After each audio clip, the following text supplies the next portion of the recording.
மாயின் வெளிப்பாடான தாரகன் புறப்பட்டு யானை முகமுடையவன். நான் தான் உலகில் பெரியவன், என்னை விட பெரியவன் யாரும் இல்லை, என்னை அடக்கும் உலகில் ஒருவரும் இல்லை என்கின்ற மாயினால் தான் நாமெல்லாம் வாழ்ந்து கொண்டிருக்கிறோம். இந்த மாயை மட்டும் நம்மை வெளியேறிச்சுன்னா நாம் எல்லோரும் ஞானம் பெற்றவர்களா என்றைக்கோ அவன் கடலடியை பணிந்திருக்கிறோம். அந்த மாயை அத்தனை சுலபமாக நீங்கிவிடாது. முருகப்பெருமான் தான் சிவபெருமான் சொல்லி அனுப்பிய குழந்தை என்று தெரிந்தும் தான் யார் என்பதை உணர்த்துவதற்கு முருகப்பெருமான் முன்னால் வந்து நின்று கொண்டிருக்கின்றார். ஆனால் முருகனோ ஆடாது அசையாது அமைதியாக தாரகனை வேடிக்கை பார்க்கிறார். காரணம் என்ன? என் தகப்பனார் கொடுத்த வரத்தின் வலிமை என்ன என்பது இந்த தேவர்களுக்கு தெரிய வேண்டும். என் தந்தை எத்தனை சிறப்புக்குரியவர் என்பதை இவர்கள் உணர்ந்து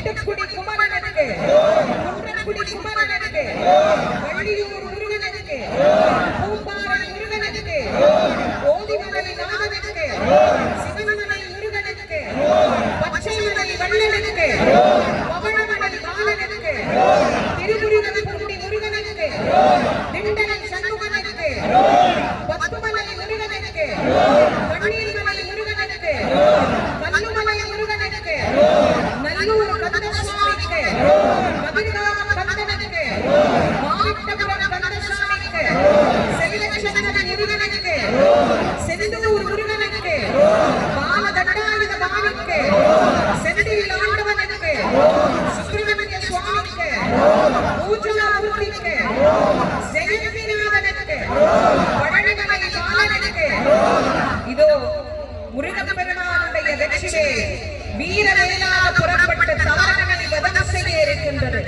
தாரகனின் மாயை அழிவது போல் நம் ஒவ்வொருவரின் உள்ளத்தில் நிலைத்திருக்கிற மாயையும் அவன் அழித்து நம் எல்லோரும் ஊசலாடுகின்ற மனதை முன்னே சென்று பின்னே சென்று இப்படி போறதா வாழ்க்கையில அப்படி போறதா வாழ்க்கையில ஆடிக்கொண்டிருக்கின்ற நம் மன ஆட்டத்தை எல்லாம் அவன் நிறுத்துகின்ற நேரம் நம் மனத்தை ஒருநிலைப்படுத்தி நம் எல்லோருக்கும் வாழ்க்கையில் வரத்தை வாரி வழங்க இதோ வேல் புறப்பட்டு வருகின்றது. வெற்றி வேல் முருகனுக்கு, வீரவேல் முருகனுக்கு, ஞானவேல் முருகனுக்கு, சக்கரவேல் முருகனுக்கு, முத்தண்டவேல் முருகனுக்கு, முத்துவேல் முருகனுக்கு, மந்தவேல் முருகனுக்கு, ரத்னவேல் முருகனுக்கு, மரகதவேல் முருகனுக்கு, மானக்கவேல் முருகனுக்கு, வஜ்ரவேல் முருகனுக்கு, செந்தூர் கண்ணனுக்கு,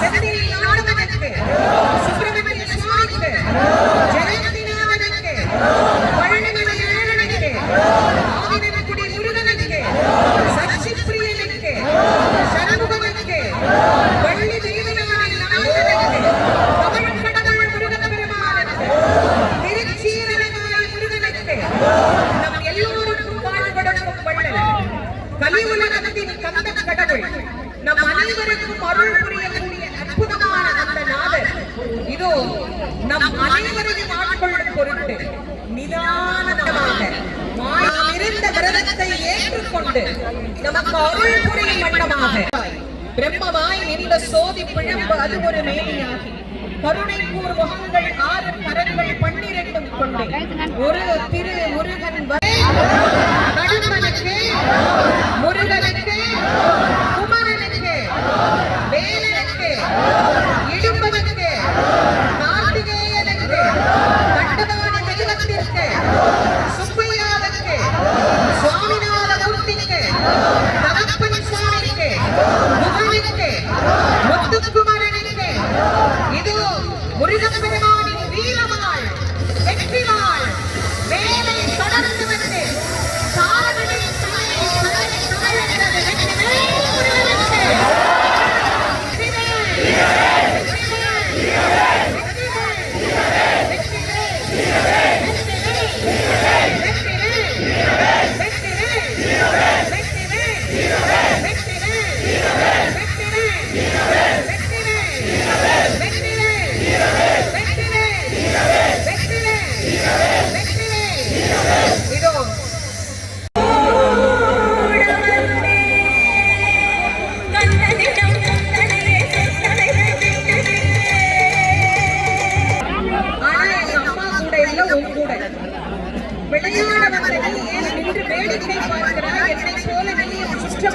நானேன்னு கேட்கிறான். அப்போ முருகப்பெருமான் சிரிச்சுட்டே சொல்றாராமா, ஆடி அடங்குவது உங்கள் வேலை, உங்களை ஆட்டி வைத்து நின்ற இடத்திலேயே அடக்குவதுதான் என்னுடைய வேலை. ஆகவே நீ ஆடு, உன் ஆட்டம் எவ்வளவு வரை நீடிக்கிறது என்று நான் பார்க்கிறேன் என்று முருகப்பெருமான் சொல்ல, சிங்கமுகன் முடிந்தால் என் கரத்தையும் சிரத்தையும் அறுத்து பார் என்று கூறுகிறார். ஆண்டவனுக்கு, திருத்தணிகை முருகனுக்கு, வடமுதிர்ச்சோலை பாலனுக்கு, திருப்பரங்குன்றம் முருகனுக்கு, சுவாமிமலை நாதனுக்கு, இதோ சிங்கமுகனின் சங்கத்தலை வீழ்ந்து அவனுடைய கர்மம் அழிந்து அவன் முருகப்பெருமானிடத்தில் தன்னை முழுவதும் சரணாகதியாக தந்துவிட்டு தான் எந்த இடத்திலிருந்து புறப்பட்டானோ அதே இடத்தை நோக்கி மீண்டும் சென்று விட்டான். சூரபதுமனை எதிர்கொள்ள தயாராகின்ற முருகனை நாம் அனைவரும் வாழ்த்தி, முருகனுக்கு வெற்றி உண்டாக வேண்டும் என்று தேவர்கள் வாழ்த்தினார்களாம். அதனால் அவர்கள் வாழ்ந்தார்களாம். பிறர் வாழ வேண்டும் என்று யார் வாழ்த்துகிறார்களோ அவர்களே வாழ்வார். இடத்தில் இதோ காட்டிக் கொண்டிருக்கின்றார். என் தம்பிமார்களை கொன்று விட்டாய், ஆனால் என்னை உன்னால் கொல்ல முடியாது, உன் தந்தையிடம் வரம் பெற்றவன் நான் என்றார் சூரன். முருகன் சிரித்துக் கொண்டே, அந்த தந்தைதான் என்னையும் உன்னிடத்தில் போர் செய்ய அனுப்பி இருக்கிறார் என்று சொல்லிக் கொண்டே போர்க்களத்தில் இருக்கிறார். முதலாக முருகப்பெருமானை சூரபதுமன் பார்த்த போது அவனுக்கு ஞான கண்களையும் கொடுத்து விஸ்வரூப தரிசனத்தையும் காட்டி அவன் கடலடியின் உயர்வையும் காட்டி அருளினாராம். அப்போது சூரன் நினைத்தானாம், இந்த முருகனை நாம் பணிய வேண்டும், இந்த முருகனை நாம் வாழ்த்த வேண்டும், இந்த முருகனை நாம் வணங்க வேண்டும் என்று. ஆனால் அவன் சூரன் பதுமன் ஆக தவம் செய்த காரணத்தினால் அவனுடைய மாயையை முருகப்பெருமான் நீக்கி, அவனுடைய கர்மத்தையும் முருகப்பெருமான் மாற்றி, அவனுடைய ஆணவத்தை அழித்து விட வேண்டும் என்ற இந்த முடிவிலே போர்க்களத்திலே நிற்கின்றார்.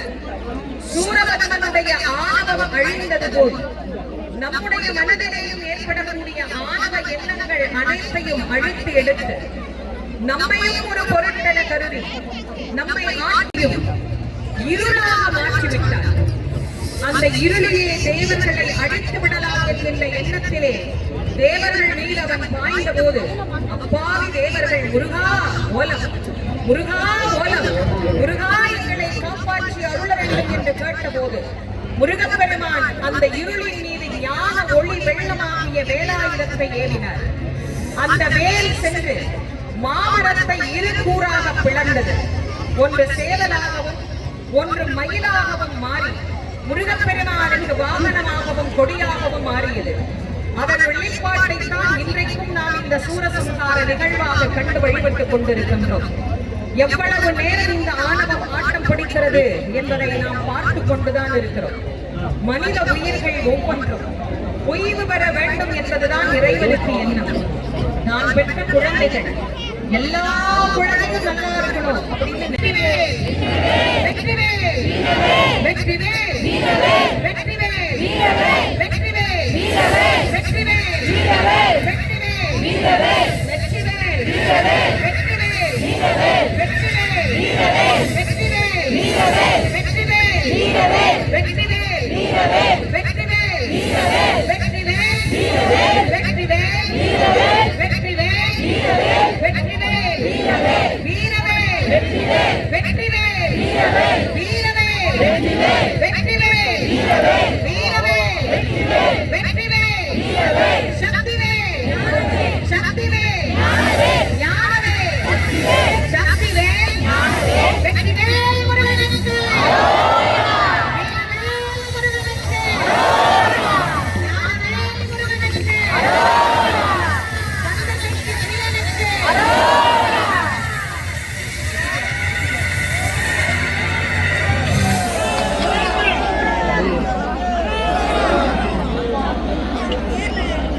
மயிலுமாக மாறியவன் முருகனுக்கு தொண்டனாக மாறினான். அதனால் தான் சேவலும் மயிலும் போற்றி திருக்கைவேல் போற்றி போற்றியே என்று பகைவனையும் இன்றைக்கும் நாம் வழிபட்டு மகிழ்கின்றோம்.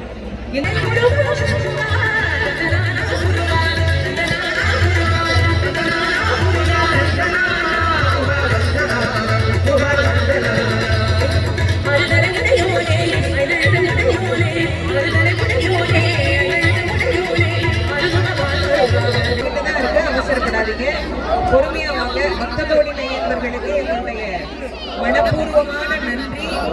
ரொம்ப ரொம்ப நன்றி சொல்லணும். ஆனா முதல்ல முருகனுக்கு நன்றி சொல்லணும். அதுக்கு பிறகு இந்த கடற்கரையில இது போல ஒரு நிகழ்வு நடத்தி பக்தகோடி பெருமக்கள் எல்லாரையும் ரொம்ப மகிழ்ச்சியா சந்தோஷமா வச்சுக்கணும் அப்படின்னு சொன்ன போது அதை கண்டிப்பா சிறப்பா செய்யலாம் அப்படின்னு வருகின்றோம். அதுக்கு எல்லாருக்கும் சேர்த்து ஒரு நன்றி சொல்லலாமா? வெற்றிவேல் முருகனுக்கு, முருகனுக்கு, முருகனுக்கு. எல்லாருக்கும் ரொம்ப சந்தோஷமா இருக்கும் நான் நம்புறேன். உண்மையிலேயே பாடுறது பேசுறது சந்தோஷமா தான் இருக்கு.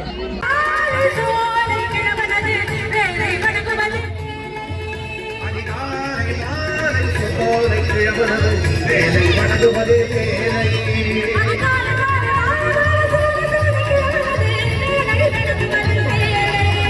அதிகாலை காலை வேலை வணங்குவது வேலை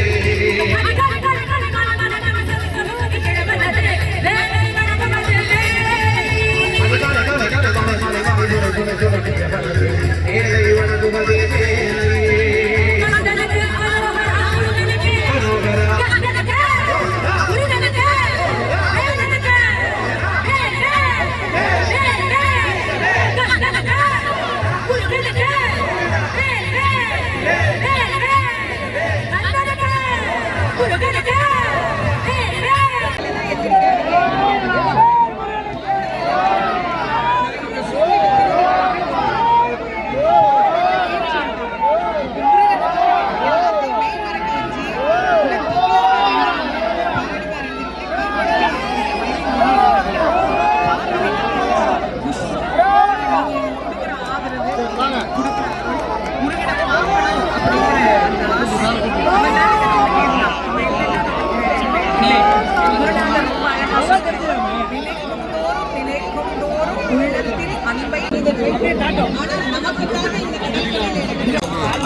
மழை பெஞ்சா இங்க யாராவது வீட்டுக்கு போக போறீங்க?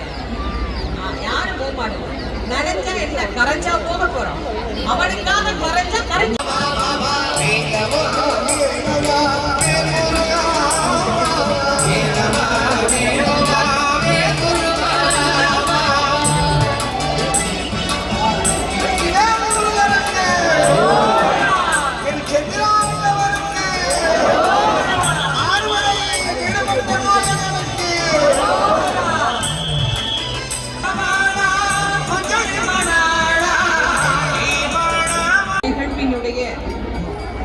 முக்கியமான நிகழ்வு. சூரனுடைய தலை விழுந்த உடனே நம்ம எல்லாம் குளிச்சுட்டு நம்முடைய விரதத்தை பூர்த்தி பண்ணிடுவோம். என்னுடைய குருநாதர் சொல்வார், சுவாமி கல்யாணம் முடிஞ்ச உடனே ரொம்ப சந்தோஷமா இருப்பாராம். அப்போ அவர்கிட்ட நம்ம போய் என்ன கேட்டாலும் சுவாமி ரொம்ப மகிழ்ச்சியா கொடுப்பாராமா. 6 நாள்ல விரதம் முடிக்கிறவங்க இந்த வள்ளி தேவசேனையோட சுவாமி விரதத்தை பார்த்துட்டாவது விரதம் முடிச்சிடும். 7 நாள் இருக்கிறவங்க கல்யாணம் ஆன பிறகு முடிக்கலாம். ஏன்னா கல்யாணம் ஆனா சுவாமி ரொம்ப சந்தோஷத்துல இருப்பார். மனுஷங்களுக்கெல்லாம் கல்யாணம் ஆகும் போது கூட சந்தோஷமா இருப்பாங்க. நீங்க சிரிக்கிறத பார்த்தா எனக்கு என்ன தோணுதுன்னா, எழுதுனது ஒன்றும் ஆக்க முடியாது. மனைவி அமைவதெல்லாம் கணவன் அமைவதும் இறைவன் கொடுத்தவர். இன்னாருக்கு இன்னாருக்கு சுவாமி என்னைக்கோ நம்ம கொடுத்துட்டார். ஆனா சுவாமி எவ்வளவு அழகா ஆனந்தமா இந்த திருமணம் செய்து கொண்டு நமக்கு அருள் புரிவதற்காக வள்ளியோடும் தேவயானையோடும் வலப்பக்கம் சுவாமிக்கு வள்ளி, இடப்பக்கம் தெய்வயானை. வலப்பக்கம் வள்ளி இருக்கிறதுக்கு காரணம் உண்டு, இடப்பக்கம் தெய்வயானை இருக்கிறதுக்கு காரணம் உண்டு. 18 முருகப்பெருமான் எத்தனை கண்ணு? 18 கண்ணு.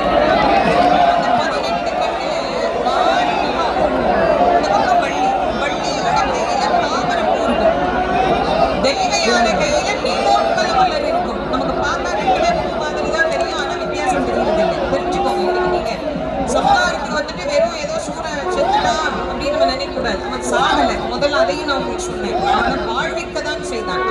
அவன் ஒரு நாளும் போடுறதும் இல்லை, சிமட்டுறதும் இல்லை.